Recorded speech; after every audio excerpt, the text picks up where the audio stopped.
Chidimma Adetshina, a Miss South Africa 2024 finalist, has dramatically exited the competition amid swirling controversy. The scandal erupted when accusations surfaced that her mother committed identity theft and fraud to secure South African citizenship. She is purported to be born in Soweto from a Nigerian father and a Mozambican mother. Chidimma found herself at the center of a fierce debate about nationality and identity, further inflamed by xenophobic sentiments due to her Nigerian heritage. To know more about this topic, stay tuned.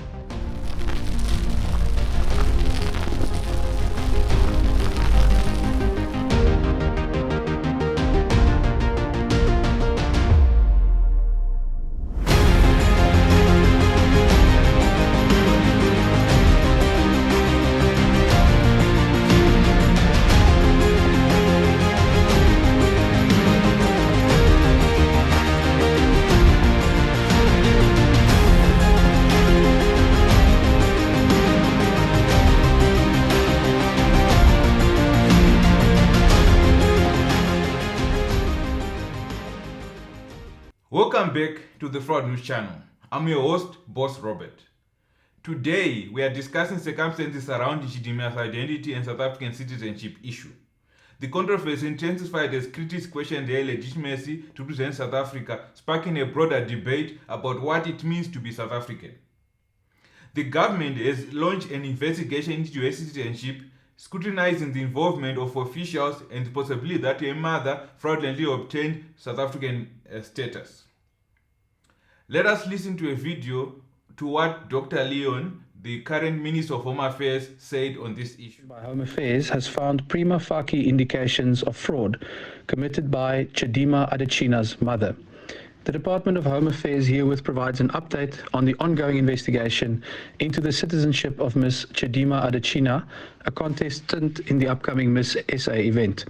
The reason for the ongoing nature of the investigation is that its scope has broadened since the original request received from the organizers of Miss SA based on the information uncovered by Home Affairs investigators thus far. The department nonetheless provides this update to the public based on that official request and consent.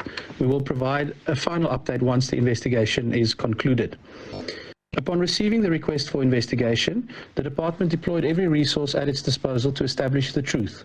This has included archival research, visits to hospitals, and site visits to verify information. From the information we have uncovered thus far, the Department of Home Affairs can indicate that prima facie reasons exist to believe that fraud and identity theft may have been committed by the person recorded in Home Affairs records as Chidimma Adetshina's mother. Adetshina herself could not have participated in the alleged unlawful actions of her mother, as she was an infant at the time when the activities took place in 2001. An innocent South African mother, whose identity may have been stolen as part of the alleged fraud, suffered as a result because she could not register her child. The department has broadened its investigation to identify and pursue any officials involved in the alleged scheme and is obtaining legal advice on the implications of the alleged fraudulent activity on Adetshina's citizenship status. And finally, upon the completion of the investigation, Home Affairs intends to press criminal charges and convict all implicated parties. This case, which stems from alleged fraudulent activities committed 23 years ago, highlights the urgent need for the digital modernization of Home Affairs applications, adjudication and verification processes to insulate the department against fraudulent interference, similar to the reforms undertaken at the South African Revenue Service in the late 2000s. The case also highlights the reason for the department's blocking of certain duplicate IDs, and that the court-ordered unblocking of these documents must be handled with caution. Throughout this process, Home Affairs is guided by our commitment to both restoring and upholding the rule of law as well as the rights of all parties. Public reaction has been split, with some defending Chidimma as a symbol of diversity, while others see her participation as an injury to national identity. The sentiment heightened after Chidimma posted a video with their Nigerian family celebrating her qualification as Miss South Africa 2024 finalist. Here is the video for more context.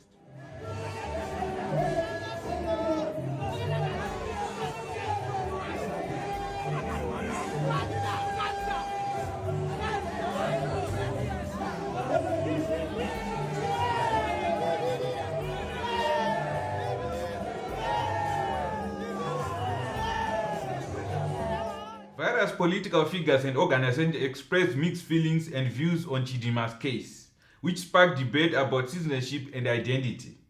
The situation escalated further when Chidimma announced her withdrawal from the competition, citing concern for her family's safety. Her decision has drawn parallels to past Miss South Africa contestants with foreign backgrounds who did not face the same level of scrutiny. Previous contestants, such as Vanessa Carrera, 2001 Miss South Africa winner, had Portuguese and Angolan parents but did not face the same level of scrutiny. Even Sherry Wang, with an Asian background, is currently competing for the third time but has faced little backlash. This has led some people to indicate that Chidimma was just unlucky and has become a scapegoat for the purported ongoing injustice that has been happening for years. In South Africa, it seems citizenship is often misunderstood as an inherited trait rather than a legal status shared by migration. This was highlighted in the case of the late previous mayor of Johannesburg, Mr. Matongo, who was born to a Zimbabwean father and a South African mother. His unanimous appointment as mayor was opposed by some people who indicated that he was a Zimbabwean and would not accept leadership from a foreigner. Even though Matongo indicated that he was born in South Africa and knew nothing about Zimbabwe, this did not succeed in quenching public outcry. He trended on social media with a campaign entitled #We Reject Mayor of Johannesburg. The ANC condemned the campaign as malicious Afrophobia. According to the law, for one to be a South African citizen by birth, he or she needs to be born from at least one South African parent. This condition Mr. Matongo had satisfied but still was not accepted as South African by some people. This phenomenon is not unique to South Africa, but Kenneth Kaunda in Zambia and Barack Obama in the United States were also unfairly labeled as foreigners due to their heritage.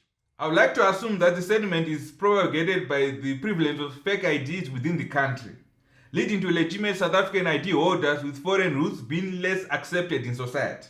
To KwaZulu-Natal now, where 21 people have been arrested for having fraudulent IDs in KwaDukuza. Home Affairs officials raided 2 factories where the foreign nationals were found. ENCA senior reporter Dasen Tathia was there. Immigration Services and the SAPS are conducting raids on various factories in the KwaDukuza area on the KwaZulu-Natal north coast. They've received reports that a number of foreign nationals that are working in this area allegedly have fraudulently issued IDs. Now, those IDs are used in many cases to gain employment. Behind me is one of those locations that have been identified, and as we speak, some of these officials are working inside trying to verify the identities of some of these employees. It's believed that it's not just IDs but also other documentation that has been issued to them, and the initial numbers point to about 200 that possibly hold these documents. But we're told by Home Affairs that that number could be much higher. This is part of the work that is being done by the counter-corruption unit of the Home Affairs Department. And they're trying. The guy that you've been speaking to from 2010 with regarding my ID document, how far are you with the story? He says he's been left in limbo, waiting nearly 4 years for a new ID that he says has been issued 6 times. No, Mama, but not to him. Raymond Ayasi is the victim of identity theft. His ID was fraudulently issued 6 times since 2011. And now there's a series of fraud and drug-related charges against his name. You know, when I spoke to the guy in Home Affairs, you know, he then punched my ID number, and then he showed me on the screen where all these issues have been taking place, you know, with the phone numbers of the person that have collected the ID. Unemployed and unable to secure work due to the criminal charges, Dayasi says his rights as a South African have been grossly violated. He says he's given up hope. The police are aware of this case. The Home Affairs is aware of this case. Look at the period from 2010 till this time. I haven't received the ID. On those bases, I've lost faith. An online check on the Home Affairs website has shown that there are no duplication using Raymond's identity number. And another check as to the status of his application for a new ID document has shown that the documents are at the Pretoria head office awaiting processing. But this is not the case. Raymond's ID has been issued 6 times, and he's been told that he won't be issued with a new document until Home Affairs have conducted their own investigation into the matter. Numerous attempts to contact Home Affairs officials in Cape Town were unsuccessful. Latasha Naidu, Cape Town. Lindiwe does not want to give her real name. She's scared it'll only lead to more problems. 6 months ago, the unemployed mother of one was arrested for crimes ranging from fraud to common assault. After a week in jail, she discovered her identity was cloned. Investigations are currently underway to find the fraudster and restore Lindiwe's identity and credibility. But until the case is finalised, she remains vulnerable. I'm worried that I don't have any form of identification. How can I get a job in a situation like this? I don't even know if my ID is being used to commit further crimes. Lawyers for human rights have dealt with many cases like Lindiwe's, where people aren't only prevented from entering the job market, but also denied access to education, health, and even their own bank accounts. In terms of the African law, you are innocent until proven guilty. But in this case, there is already a measure taken by blocking your ID or freezing your bank accounts, which means that you are considered now guilty until you are proven innocent. Home Affairs is taking measures to stamp out such practices. We will invalidate duplicate IDs on the 30th of October 2013, and all multiple IDs will be invalidated on the 31st of December of this year. But Lawyers for Human Rights is challenging this in court. They want individual cases investigated before IDs are cancelled, so that people like Lindiwe aren't left in the lurch with no ID. It's miserable. I can't cope, it's difficult. And that has been the case for Stembiso Ndlovu for the past 7 years. The places that need to use ID, they're telling me that I'm diseased, they can't help me. The alleged 2014 death of another Stembiso Ndlovu set in motion years of misfortune. It is very difficult. On this death certificate, the same names and ID numbers. The other person, they said it's from Devon. It's like he's a criminal or something. Repeated efforts to apply for a new ID have been in vain. Even affidavits did not help. My accounts are closed. They said I'm deceased. Bank and the police station, they were busy telling me to go by Home Affairs. From time to time, Ndlovu follows up on this January 2020 letter from Home Affairs that his status is being rectified. But it's the COVID. But yeah, bafuna ukubona ukuthi ubani oregister umama kanjani kanjani. Wenza ngaleni ukuze bathushonile. From 2014. As seen in this footage, an official tells him the matter is still being investigated and that the COVID-19 pandemic is delaying the probe. I understand the frustration yakho kwaba khona lento zama COVID madonna bebabhizi ngayo. Back to square one and his hands tied. I went to Home Affairs in Pretoria, Home Affairs in Johannesburg, Home Affairs in Edenvale, but no one was willing to help me. Adding to the misery, Ndlovu was retrenched last year amid a raging pandemic. Now I'm supposed to go and claim my money that they were supposed to do it, deducting like UIFs or all those stuff. When I'm going there, every time they tell me that I'm deceased, they can't help me. A double blow for the father of two. There are few, if any, jobs, and his status a further hurdle. I can't survive. It's difficult. From 2014, I am living a miserable life together with my children. Even if I'm trying to get some job, sometimes they are chasing me and say, how can we hire you because you are diseased? Law expert Robafadzo Maposa has looked into Ndlovu's case. If he's completely unaware of the reason for this fraudulent behavior or where it's emanating from, and he can't hold a business or a company accountable for that, then a legal battle seems inevitable in this regard. Obtain an order from courts to say the Home Affairs must issue him with a new ID. Many have fallen victim to identity theft. Surprisingly common, and not just in South Africa, but globally. So we find that because everyone has become increasingly reliant on technology, it's much easier for identity thieves to acquire personal information because we make it available on the internet for them. And the most recent study done on the extent of this challenge was by the Southern African Fraud Prevention Services. And they discovered that the use of real IDs and real names to impersonate or commit fraud has actually increased by 99% since 2018. All these 7 years from 2014. In Ndlovu's case, the battle too long and taxing. Home Affairs did not respond to SABC's inquiries as promised. It's tricky when the Home Affairs is not assisting. Now I'm stuck. I can't do nothing. I can't get even a soap to bath. It's difficult. And the hope for a fresh start in life still dashed. Hi, Ayanda. It's from Mamelodi, Nalapia, 16 Kinali 22 years, Kinelaba Tataba ID. I couldn't get ID because Variki duplicate go Home Affairs and then working at 16 Kerakoida smart cat, Kikalor already, but it's in a motor set a link details sagat social ID Libitolaka. And then these were Udi Rileko KZN and then Nazankana KZN. So but I think Botomile way back at 2001, my mom, Rachel Kelwesi Melani, according to the document taken ko Home Affairs, ko the social weekend, pare nearly a student and nasa society, abala labor relation, ko tax. Yena otla KZN mama ka nasa nkaka naku akimiti bar obelehile nna anshia ko hospital ko Tshwane Academic Hospital. So years goes, nyatsa mami ngwaha, so nika kra place of safety. Recently no from Kinal 2 years up until today and then I couldn't get ID 16 ne so go town Home Affairs go town bar get mo Home Affairs mo mahuli cause ke na Mamelodi ke katla ke ntse ke attenda then up until ke matric something wale matric ko sekolong bar ke ngwala ka David cause akena ID and then the results of 20 ideas because I work an idea almost a year before me, the results are highly too.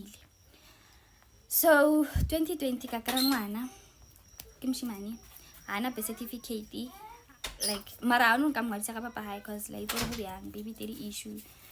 So I've tried to select ngwala Devi, ngwala checkpoint, ngwala Riazotella, and then I get to so and then from telling the aban reply le abundante barbanya ka kitle ke tshware di information like mama ka firstly a ke mitsa zanka mona a ke nyoko bela family ya ha e otla ke itse family ke nang lona.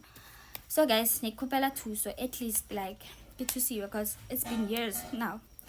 Home Affairs bandrela like abantusi ne cause no so wana ka ba safara ko kreche manya ka birth certificate a ke khono mirela a khono like a khono ba fa tsona a khono bereka a khono ira selo like. And then like I've tried like mamaka over miracle like how any much but they are trying by all means for it kikre everything.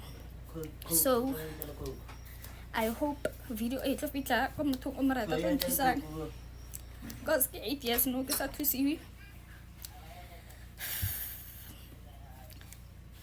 So ko ba le thuseng like cause mo ma fetsa mahube abanthusi. It's been years now, like Kilapili, because Kenamela taxi, Hakiberek, Kenamela taxi, who to have more working 9 is 50 rand. So no copperalin tools. South Africa has the highest rate of identity fraud in Africa. Despite its effort to replace the older Green Book IDs with more secure smart ID cards, identity theft remains a significant problem. Take Sam from Sam Holding. A man who supposedly raked millions with a fake South African ID, his flashy lifestyle caught up with him when a viral Durban July video put him in the spotlight. That one moment of fame turned into his undoing as he triggered a police investigation that led to his ultimate downfall. Look at what this man was doing in his heyday. My convoy is still waiting at the garage. Mara, this is just for one man. Eh? Look at that. Hello, ladies. Eh? Icon. Hey, wangisukela uzoba nenkinga, uyabona uzoba nenkinga. Uzoba nenkinga. Eh? Yeah. Hey, Blindos! Huh? Icon. For one man. For one man. Yeah. Before you challenge me, you must have these tires. Otherwise, just recently, during President Cyril Ramaphosa's inauguration, a shocking discovery was made. A man posing as working for a service provider was caught using a deceased person ID. The state security agent uncovered the fraud during a routine vetting process, revealing that this fake ID obtained from a Home Affairs official in 2000 had been in use for a staggering 24 years. Now he faces serious fraud and immigration charges. Despite Chidimma's withdrawal from the competition, the South African public still demands answers. Chidimma's departure has ignited a broader discussion about xenophobia, patriotism, and the complexity of identity in South Africa. The ongoing investigation will determine whether justice is served in this high-stakes drama, and will likely influence how similar cases are handled in the future. As the Miss South Africa final approaches, the public eagerly awaits answers, questioning whether Chidimma's career is over or if this is just the beginning of a new chapter. If you have enjoyed the video, please drop a like and share it with your friends. If you have not yet subscribed to the Fraud News channel, please show your brother some love. Thank you for watching. See you on the next video. God bless you.